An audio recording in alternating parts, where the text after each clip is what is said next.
Shalom, shalom à tous. Soyez la bienvenue dans la maison du Seigneur. Amen. Quelqu'un a dit, je suis dans la joie lorsqu'on me dit, allons à la maison de l'Éternel. Amen. Et ce matin, c'est une grâce d'être dans la maison du Seigneur. Nous voulons écouter la parole du Seigneur. Juste une petite exhortation pour nous encourager dans notre foi. Alors le thème de ce matin, c'est sortir du monde pour servir Dieu. Sortir du monde pour servir Dieu. Je suis dans le livre de 1 Jean, chapitre 2, verset 15. Sortir du monde, 1 Jean, chapitre 2, verset 15, pour servir Dieu.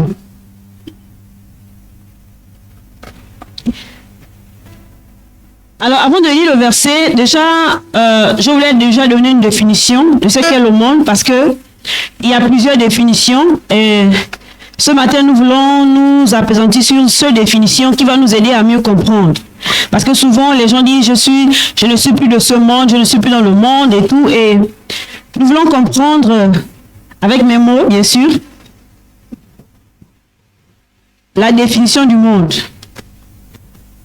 Ici, en fait, et je crois aussi que c'est l'idée que la Bible nous révèle en ce qui concerne le monde, c'est l'ensemble de ceux qui sont loin de Dieu et qui vivent dans le péché. Ici, le monde, c'est l'ensemble de ceux qui sont loin de Dieu et qui vivent dans le péché. Amen. Donc, ce n'est pas d'abord le fait que, de façon physique, le fait qu'on voit la terre, le fait qu'on voit les hommes. Non, ici, c'est une façon de faire. Ce sont les aspirations. Ce sont les valeurs que le monde dégage. Et ces valeurs n'ont rien à voir avec le royaume. Ici, c'est l'état d'esprit. C'est la façon d'agir. Et ce matin, en lisant 1 Jean chapitre 2, nous allons essayer de comprendre le verset 5. La Bible dit ceci. Si quelqu'un a la page, il peut nous aider. 1 Jean chapitre 2, verset 15, je vous l'ai dit.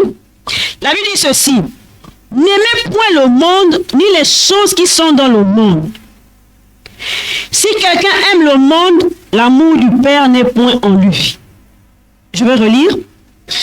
1 Jean chapitre 2, verset 15. N'aimez point le monde, ni les choses qui sont dans le monde. Si quelqu'un aime le monde, l'amour du Père n'est point en lui. Alors ce matin ici, le Seigneur veut ouvrir nos yeux sur la façon du monde de voir les choses, sur la façon du monde de voir Dieu, ou de concevoir même la vie chrétienne. La Bible dit ici que, et c'est Dieu qui nous dit, c'est une injonction, il dit n'aimez point le monde. En fait, pour que celui qui aime le monde n'aime pas Dieu.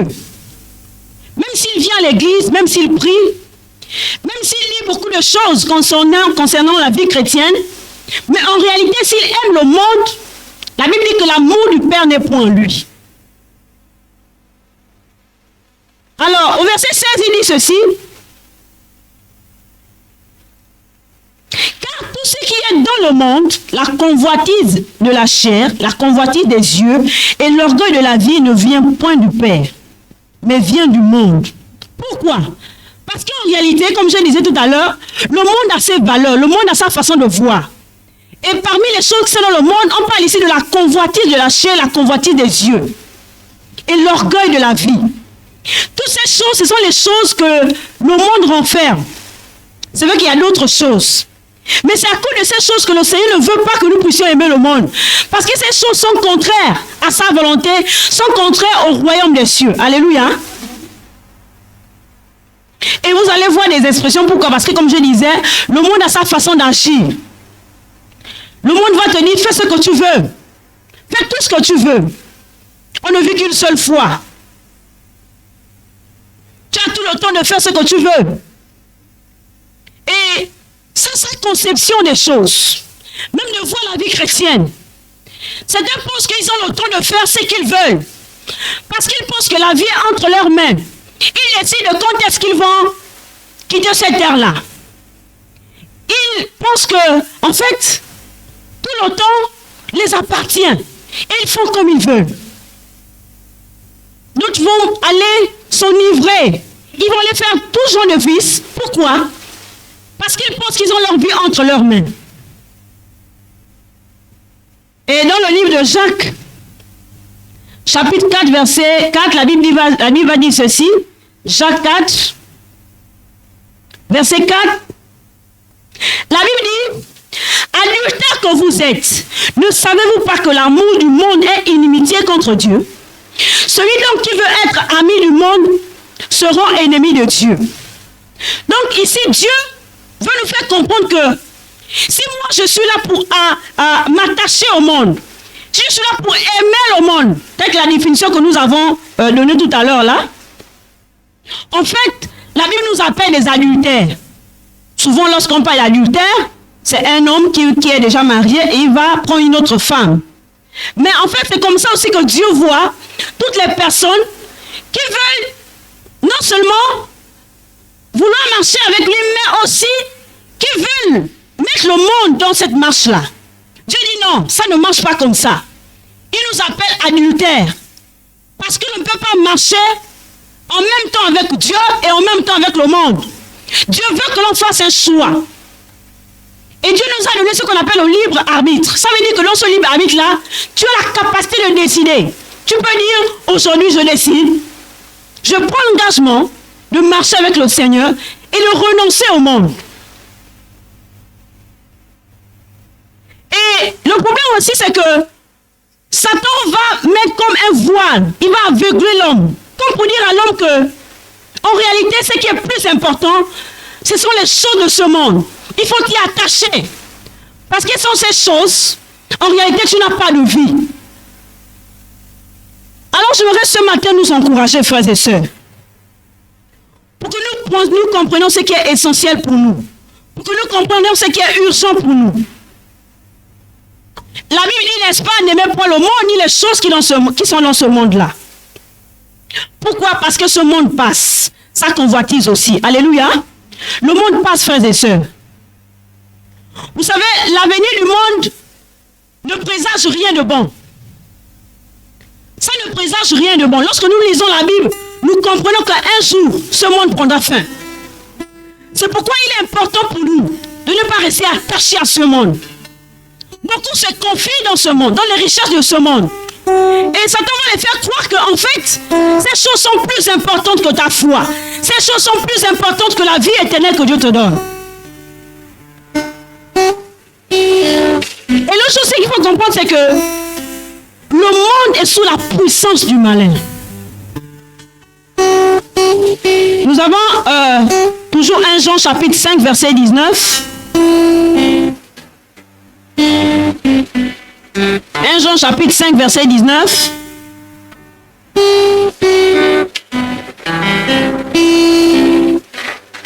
La Bible dit ceci. Nous savons que nous sommes de Dieu. Et que le monde entier est sous la puissance du malin. En fait, c'est comme ça que Dieu nous montre comment est l'état du monde. Peut-être que parfois nous ne voyons pas cela. Mais la Bible nous renseigne de la façon dont le monde est en ce moment. La Bible dit que le monde est sous la puissance du malin, sous la puissance de Satan. Et si nous voulons nous y attacher, si nous voulons rester dans ce monde et ne pas suivre la véritable vie chrétienne, en fait, Dieu veut nous révéler l'état même du monde. Que c'est Satan qui dirige, c'est Satan qui a les règnes, c'est Satan qui a le commande de ce monde. Et nous devons avoir la révélation de cela. Si nous n'avons pas la révélation de cela, nous allons penser qu'en fait, sans la façon de faire de ce monde, nous n'allons pas arriver à vivre. Mais Dieu veut que nous puissions nous détacher de ce monde, des choses de ce monde. Regardez dans Luc chapitre 4, c'est une histoire que nous connaissons. C'est lorsque Jésus est entré dans le désert. Et là, Satan va venir se présenter à lui. Quand Satan se présente à Jésus, le chapitre 4 du verset 5 au verset 7, il va dire ceci. Il va proposer à Jésus quelque chose. Il va dire ceci. Verset 5. Le diable ayant élevé instant tous les royaumes de la terre et lui dit, il dit, je te donnerai toutes ces puissances et la gloire de ces royaumes, car elle m'a été donnée, et je la donne à qui, et je la donne à qui je veux. Au verset 7, il dit ceci, si donc tu te prosternes devant moi, elle sera toute à toi. Donc Satan va présenter à Jésus, il dit, regarde les royaumes, tu as besoin de la gloire, tu as besoin de toutes ces choses, mais je peux te les donner. Et c'est comme ça que Satan présente à tous ceux-là qui veulent aimer les choses de ce monde. Il dit, regarde toutes ces choses-là, je peux te les donner. Je peux te les donner. Mais il dit une condition. Il dit, si seulement tu te prosternes devant moi. Sachez une chose, frères et sœurs, que dans ce monde-là, nous ne pouvons pas avoir la gloire. Nous ne pouvons pas avoir les choses de ce monde. Surtout lorsque tu es éloigné de Dieu, sans te prosterner devant Satan. C'est pas possible. Parce que lui-même, la Bible dit que le monde entier est sous sa puissance. Et si le monde entier est sous sa puissance, c'est lui qui pourra vraiment faire en sorte que tu puisses. Si tu partises avec lui, si tu tisses des alliances avec lui, c'est là où tu verras la gloire. Et la plupart des hommes de ce monde qui ont rejeté le Seigneur, qui sont éloignés du Seigneur, et qui ont vu la gloire dans leur vie, généralement, quand vous fouillez, ils ont forcément quelque part pactisé avec le diable. Parce que Satan ne va pas te permettre d'aller plus loin, sans que tu ne puisses le rencontrer, sans que tu ne puisses tisser une alliance avec lui. Sauf si tu as Jésus, alors Jésus pourra t'élever. Alléluia. Donc il va te dire, prosterne-toi. Et beaucoup se laissent prosterner par le diable. Pour avoir de l'argent, il te dit, prosterne-toi. Cette prosternation n'est pas seulement de façon physique comme ça et tu te prosternes. Non. Tu vas fléchir devant certaines choses. Tu vas rentrer dans des compromissions. Tu vas rentrer dans la corruption. Tu vas rentrer dans l'impudicité. Tu vas rentrer dans certaines choses. Pourquoi? Parce que tu veux avoir certaines choses. La gloire, la richesse, les biens de ce monde. Donc Satan ne te laissera pas comme ça. Il viendra te séduire. Et le fait que tu te laisses emporter par ces choses, c'est une façon pour toi de te laisser prosterner, de te prosterner devant Satan. Alors ce matin, frères et sœurs, j'aimerais te poser une question. Veux-tu te prosterner devant Satan ou veux-tu suivre le Seigneur? Et ce que nous devons savoir, c'est que le monde que nous sommes, le monde dans lequel nous sommes, n'aime pas Dieu. Le monde n'aime pas Dieu. Le monde n'aime pas Dieu. La pauvre, lorsque tu es chrétien et que tu vas commencer à dégager les valeurs chrétiennes, tu vas commencer à être rejeté. Tu vas commencer à être insulté. Pourquoi? Parce que tu ne veux pas te conformer aux choses de ce monde. Quand tu vas commencer à refuser de te conformer aux choses de ce monde, le monde va commencer à te rejeter.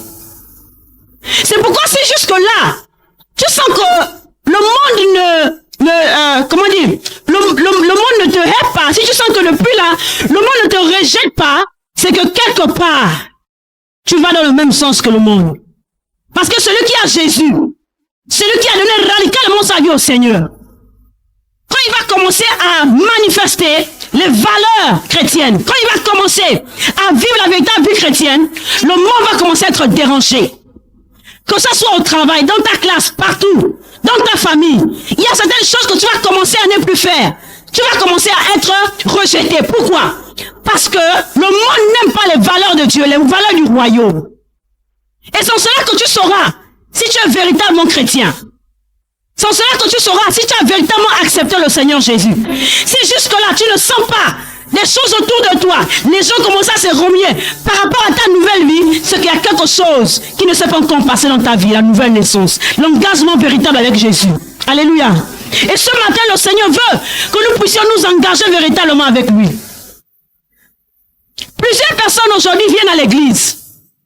Nous écoutons la parole de Dieu. Parfois, il y en a qui ont compris même la nécessité de se donner au Seigneur. Ils savent qu'il y a l'enfer, ils savent qu'il y a le paradis. Mais le problème, c'est quoi? Le problème, c'est qu'ils sont comme enchaînés. Ils ont du mal à prendre des décisions fermes par rapport à leur foi. Pourquoi? Parce que les œuvres de la chair, le monde dans leur vie se présente comme quelque chose encore de précieux. Ils ne sont pas que comme l'apôtre Paul qui disait, Ce que je considérais comme des trésors, je les considère aujourd'hui comme de la boue. Ces choses ne sont pas encore à leurs yeux comme de la boue. Et c'est à cause de cela que ces personnes ne font pas un pas de plus avec le Seigneur. Ces personnes ne vont pas plus loin. Ils viennent à l'église, ils comprennent. Oui, Jésus revient bientôt. Ils savent cela, ils connaissent cela. Mais le problème, c'est qu'ils ne veulent pas prendre des engagements. Ils ne veulent pas aller plus loin. Pourquoi? Ils ont peur, ils n'ont pas assez confiance à Dieu. Ils ont peur, ils se posent des questions. Si seulement je renonce à quelque chose, comment je serai?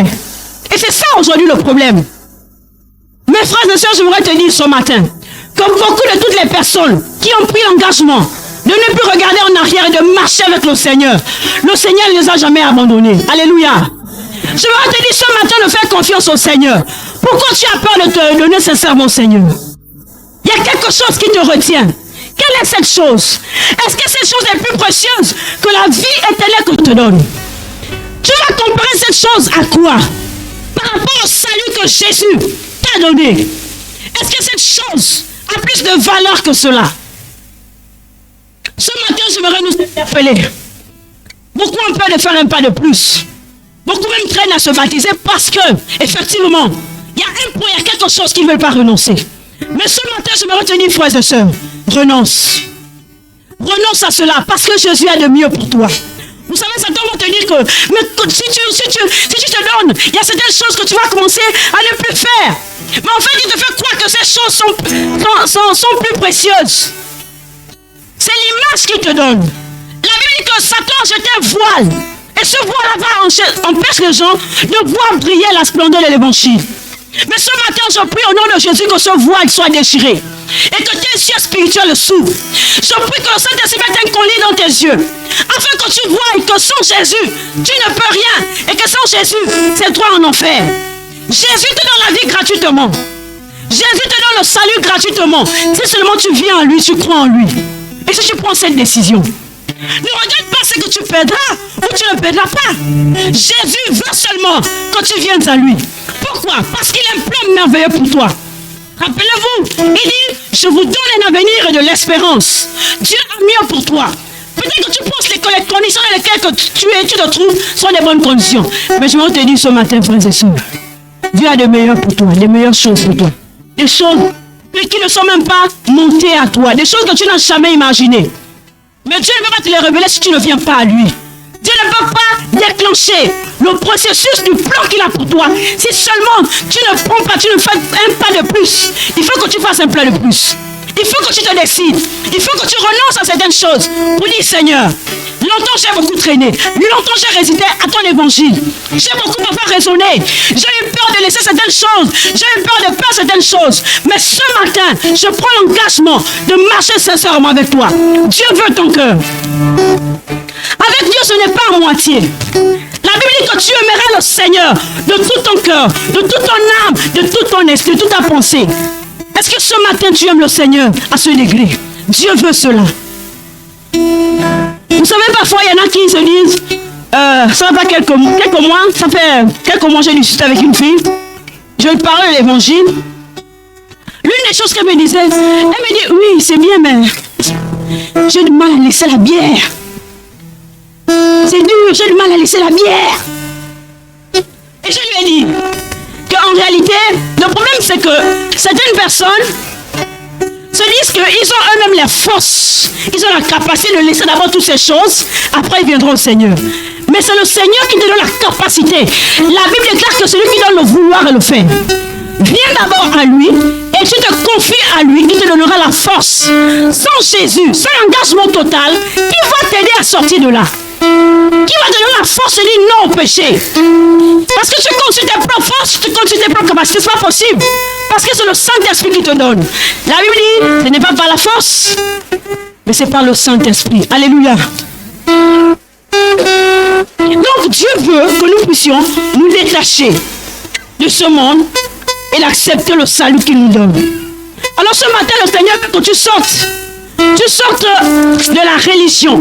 La religion, c'est quoi? La religion, c'est le fait de venir à l'église, le fait de venir aux réunions, le fait de prier, de chanter, et de ne pas être transformé, de ne pas chercher la transformation, de ne pas faire un pas de plus. En fait, la religion fait qu'il n'y a pas un changement dans ta vie. Et je mets ça que l'apôtre disait un jour, il disait que les esprits ou encore les démons les plus dangereux sont les esprits de religion. Pourquoi? Parce qu'ils vont te faire croire que tu es sauvé. Oh, mais tu vas à l'église, non? Oh, mais regarde, tu vas à l'église. Mais en réalité, il n'y a pas de transformation. Ils vont te mentir. Mais c'est pas normal qu'il y a des gens qui viennent à l'église qui ne soient pas sauvés. C'est pas possible. Parlez-moi des personnes qui ne viennent pas à l'église, mais écoutez l'évangile et se retrouver en enfer. En réalité, c'est vraiment une désolation totale. Pourquoi? Parce que l'évangile a été à ta portée. La parole a été à ta portée. Mais tu n'as pas voulu la saisir. Ce serait vraiment dommage. Mais ce matin, le Seigneur veut que tu puisses prendre l'engagement. Alors, l'une des choses, pourquoi Dieu veut te sauver? Comme Dieu le disait tantôt, Dieu a un plan pour chacun de nous. Dieu veut te sauver. Pourquoi? Parce qu'il veut travailler avec toi. Il veut faire des choses avec toi. Parfois, lorsque nous faisons nos projets, on ne voit pas Dieu. Et l'une des choses que tu dois savoir, c'est que c'est Dieu qui a voulu que tu sois sur la terre. Dieu a voulu que tu sois sur la terre, c'est parce qu'il voulait t'utiliser. Il voulait faire quelque chose avec toi. Il a un plan merveilleux pour toi. Donc tu ne peux pas déjà tracer ton avenir toi-même. Tu peux faire des choses toi-même. Sans déjà demander à l'auteur de ta vie, à celui qui t'a créé, pourquoi tu es sur la terre? Pourquoi tu es sur la terre? Nous sommes venus sur la terre pour accomplir les plans du Seigneur, pour servir le Seigneur. Dieu t'a créé parce qu'il a un plan pour toi. Je suis sûr qu'il y a des personnes, s'ils ne seraient pas donnés au Seigneur, ils n'auront pas su qu'ils devaient être des pasteurs, ils n'auront pas su qu'ils devaient être des évangélistes, des prophètes. Peut-être que parmi vous là, il y a des grands hommes de Dieu, il y a des grandes femmes de Dieu, il y a des destinées qui sont là. Mais qu'est-ce que tu fais de cette destinée? Et comment tu sauras ce que Dieu veut faire avec toi si tu ne viens pas, si tu ne donnes pas ta vie? Le Seigneur t'a mis dans ta famille pour que tu sois celui-là au travers duquel la personne va se convertir. Mais il faut que tu te donnes déjà au Seigneur. Dieu veut t'utiliser pour le salut de ta famille. Il veut passer par toi. C'est comme ça qu'il a choisi. Il pourrait choisir ça autrement. Mais il a choisi les hommes pour que les hommes puissent servir le Seigneur. Ses enfants, les personnes qui se donnent à lui. Alléluia.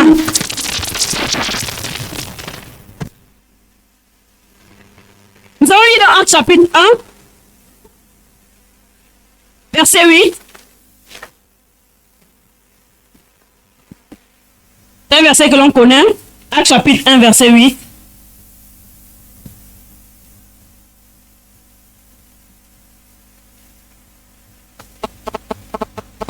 Alors, l'une des choses, lorsque le Seigneur lorsque tu prends l'engagement, quand le Seigneur te donne, que tu prends l'engagement de te donner au Seigneur, alors il y a quelque chose qui va se passer dans ta vie. Le Saint-Esprit viendra en toi.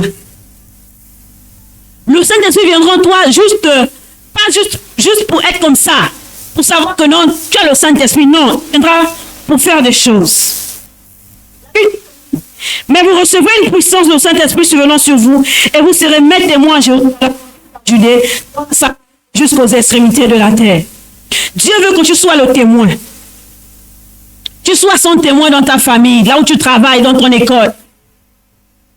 C'est pourquoi lorsque tu vas ce matin prendre l'engagement de marcher sincèrement avec lui, tu vas voir que le Saint-Esprit va descendre sur toi.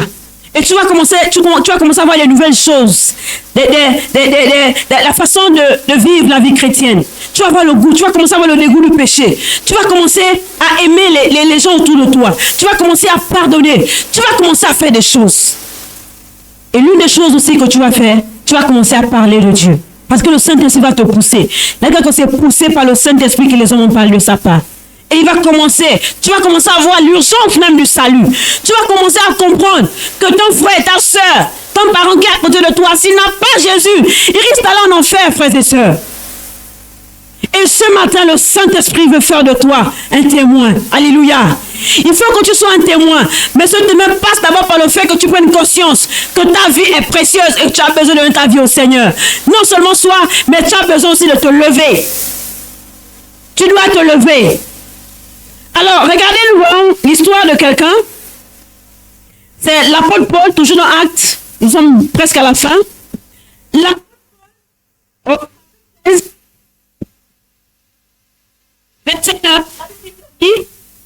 Pendant la nuit, Paul eut une vision. Un Macédonien lui apparut et lui fit cette prière. Passe en Macédoine, secours-nous. Quand tu vas commencer à te donner au Seigneur, le Seigneur va commencer à t'orienter vers les personnes que tu dois prêcher l'évangile. Quand tu vas commencer à te donner au Seigneur, le Seigneur va même te conduire, il va te parler. Là, je crois que c'est dans un songe. Mais même de façon, même dans ton cœur, tu vas sentir comme un fardeau. Telle personne doit être sauvée. Telle personne a besoin de Jésus. Je vais commencer à faire telle chose. Parce que servir Dieu, tu ne peux pas servir Dieu si seulement tu ne t'es pas encore donné au Seigneur. Et tu vas commencer à avoir le désir de faire quelque chose pour le Seigneur. Pourquoi? Parce que tu as déjà le Saint-Esprit en toi. Il va mettre de nouvelles choses dans ta vie. Et c'est pourquoi la Bible dit que affectionnez-vous des choses d'en haut. Tu vas commencer à aimer les choses du ciel. Tu vas commencer à chercher à honorer le Seigneur, à faire quelque chose pour Dieu. Pourquoi? Parce que le Saint-Esprit est en toi. Alléluia. La Bible dit dans le livre de Matthieu que la moisson est grande, qu'il y a peu d'ouvriers. La moisson est grande. La moisson, ce sont ces personnes-là qui n'ont pas encore Jésus. Ils sont autour de nous. Elles sont autour de nous. C'est des personnes qui sont là, qui parfois qui sont dans les soucis, dans les problèmes, mais qui ne savent pas où se tourner. Vous savez, je me rappelle une fois l'année dernière, je me levais, et puis j'étais très en retard au travail. Je marchais vite. Et pendant que je marchais vite, devant j'ai aperçu une femme. Et cette femme-là, elle marchait, elle était triste, elle avait un lot de médicaments. On va dire d'ordonnances, des traitements que les médecins lui ont donnés. Et puis je marchais. En fait, c'est comme quelque chose m'a dit, arrête là. Mais je suis passée, j'ai résisté. Et quelque part devant, cette femme, elle m'a interpellée. Elle m'a dit, s'il vous plaît, je ne la connaissais pas. C'est juste là, petit marché, je ne la connaissais pas. Elle m'a posé la question par rapport à la maladie qu'elle vivait. Elle disait, est-ce que c'est une maladie dangereuse? Elle était triste. Je lui ai dit, mais pourquoi tu t'inquiètes? Vraiment, elle était malheureuse. Et c'est comme ça que je l'ai encouragée. Et j'ai eu le désir de prier pour elle. Je l'ai imposé. Mais parce que vraiment, c'était la première fois que ça m'arrive. Et c'est comme ça que je l'ai imposé les mains. J'ai prié pour elle. Ça l'a fortifiée. En fait, qu'est-ce que j'ai compris au travers de là? J'ai compris que le monde est dans une détresse. Et qu'au point où même, ce n'est pas nous les chrétiens qui venons même interpeller ces personnes, mais c'est ces personnes-là qui viennent vers nous. Ça m'a fait mal. Ça m'a fait mal de savoir qu'il y a des gens autour de nous. Pas plus tard, je crois au début de ce mois, je montais dans le taxi. Maintenant que l'enfant, il y avait la pluie, j'ai pris le taxi devait être posé jusqu'ici. Je ne peux pas imaginer que ce taximan aussi était en détresse. C'est lui-même qui a commencé à parler.